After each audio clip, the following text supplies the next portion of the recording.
कलयुग का हरेर नाम हरेर नामैव केवलम कलौ नास्तैव नास्तैव नास्तैव गतिरन्यथा।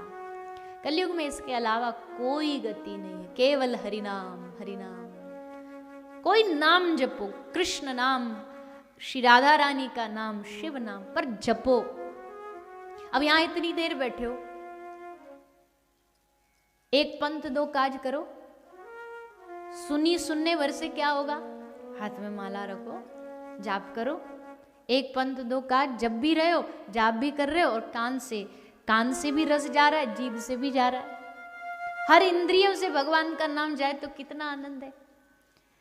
तो नाम की महिमा को समझाने के लिए भागवत मन में बैठ जाएगी उस दिन, जिस दिन नाम की महिमा आ गई हृदय में।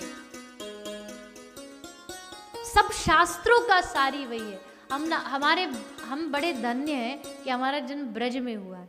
हम ब्रज में इतने साधुओं का दर्शन करते हैं, इतने संतों का दर्शन करते हैं।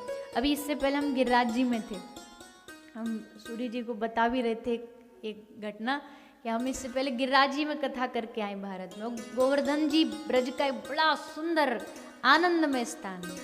तो हमारा एक स्वभाव बन चुका है बचपन से, हम कहीं चले जाए दुनिया में, हम भगवान के दर्शन बाद में करते हैं, हम पहले वहाँ संत खोजते हैं कि वहाँ कौन अच्छे संत हैं। तो हमने एक आध से पूछा परिचय, तो हमारे रिश्ते में, आध्यात्मिक रिश्ते में हमारे ताऊ गुरु लगते हैं, हमारे गुरुदेव के बड़े गुरु भ्राता। तो वो गुरुजी भी बंगाल, वो भी बंगाल से। किसी ने परिचय जैसे तैसे ढूंढा, क्योंकि ऐसे साधु छुप के रहते हैं, वो ज़्यादा अपने आप को दर्शाते नहीं।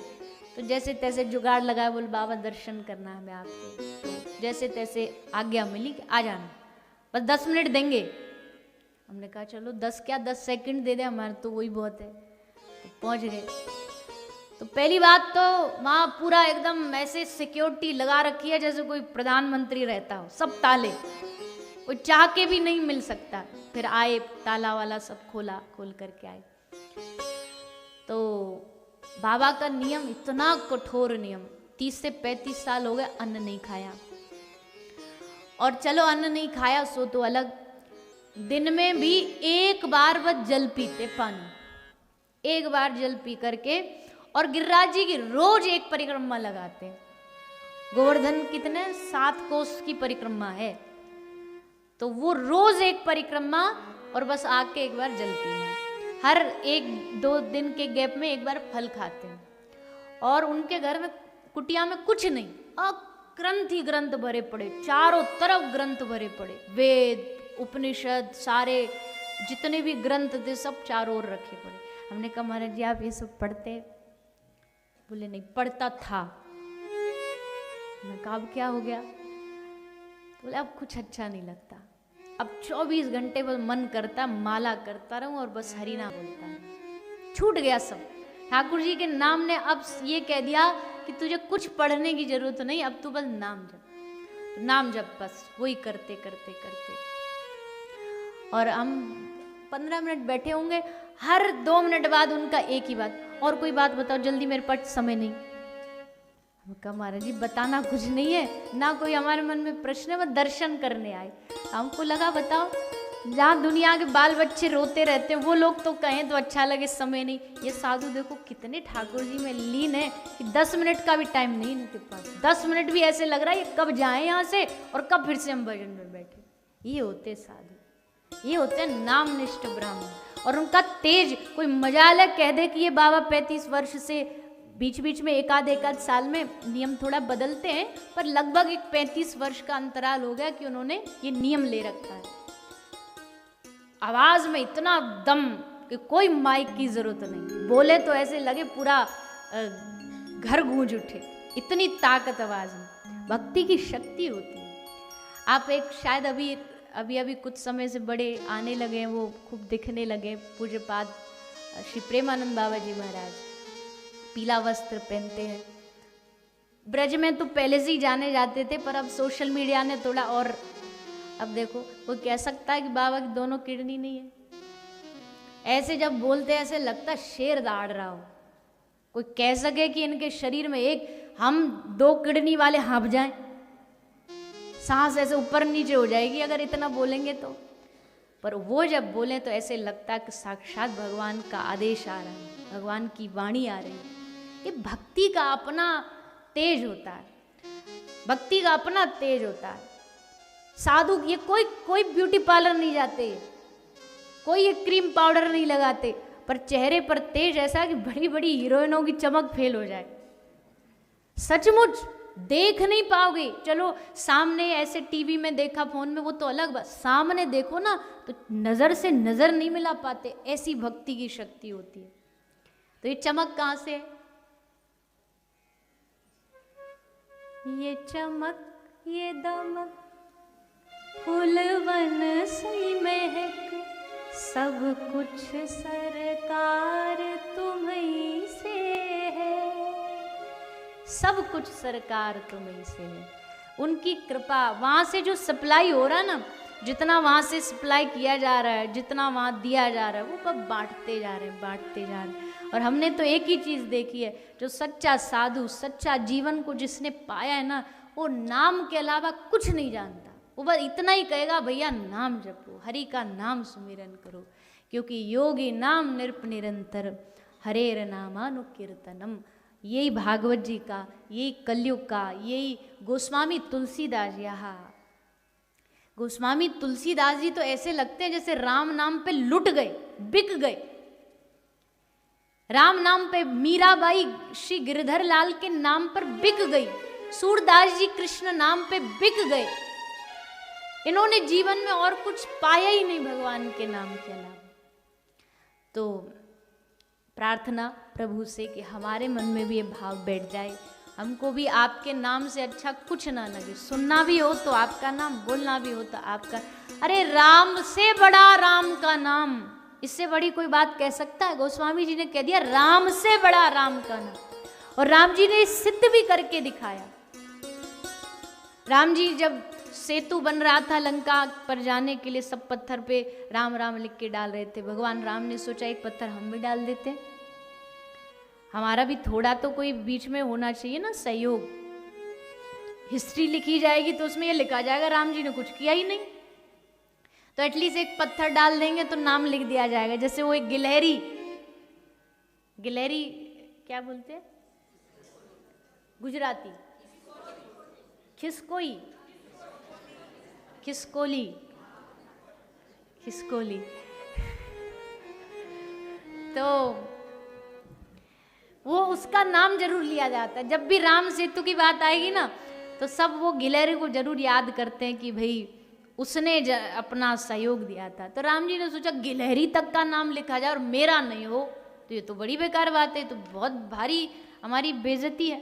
तो राम जी आए, उन्होंने एक पत्थर लिया और उस पत्थर को लेके राम जी ने जल में डाला, और जैसे जल में डाला सारे पत्थर तो राम नाम से तैर रहे थे, पर जो राम जी ने डाला सो डूब गया।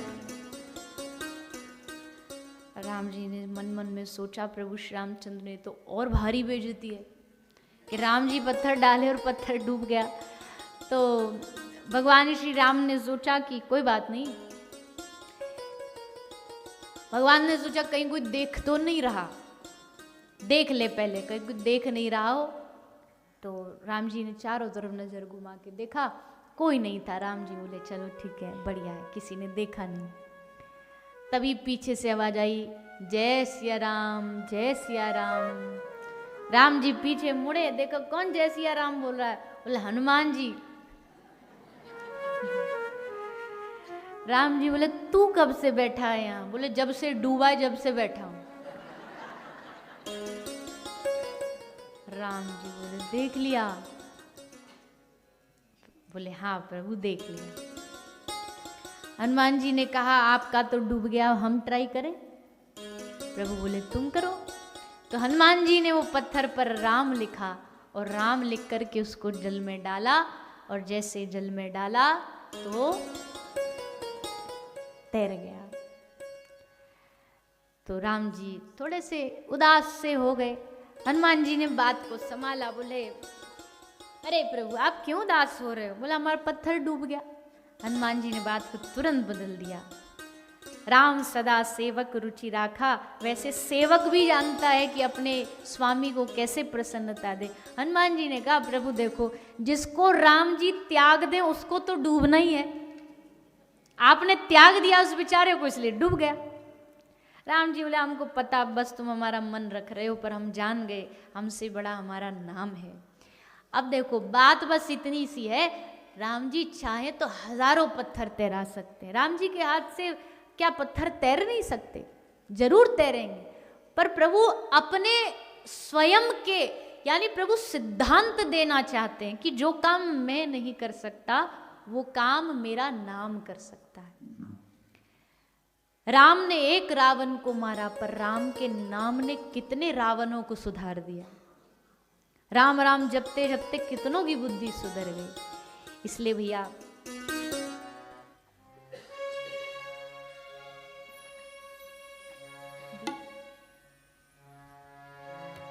कितनों की बुद्धि सुधरी है भगवान के नाम से। इसलिए नाम की शक्ति अनुपम है। इस नाम की शक्ति को जितना भी गाया जाए उतना कम है, पर हम तो समय के अनुसार आगे भी प्रसंग है इसलिए उसमें भी आगे बढ़ेंगे, और बीच बीच में जितना हो सके नाम की महिमा गाने से हमको लगता वाणी पवित्र होती है, ताकि लोगों के हृदय में नाम निष्ठा बैठे। बी